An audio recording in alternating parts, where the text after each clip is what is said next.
Setelah hampir 2 bulan, Polres Goa masih berusaha mengusut kasus sindikat uang palsu di UIN Alauddin Makassar, Sulawesi Selatan. Kini aparat memfokuskan pengejaran terhadap 2 pelaku lainnya yang masuk dalam daftar pencarian orang.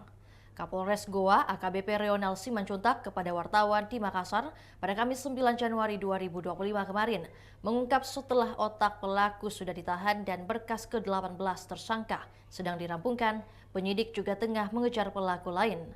Meski tidak merinci identitas maupun ciri-ciri pelaku, Reonal berjanji akan mengusut kasus uang palsu ini hingga tuntas. Mantan Kasat Reskrim Polrestabes Makassar itu juga mengatakan akan mengungkap peran 2 DPO setelah berhasil ditangkap.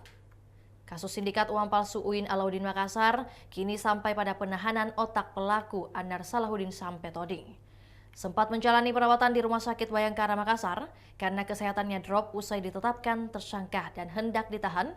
Anar kini ditahan di rutan kelas 1A Makassar pada Selasa 7 Januari. Alasan Kapolres Goa dikarenakan ruang tahanan di Polres Goa sudah penuh. Lebih jauh, Kapolres menjelaskan karena kesehatan Anar sehingga dititipkan di rutan Makassar yang perawatannya lebih memadai. Itulah tadi berita hot news kita pada hari ini. Saksikan berita hot news lainnya hanya di kanal YouTube dan Facebook Tribun Timur. Download Tribun X sekarang, menghadirkan lokal menjadi Indonesia.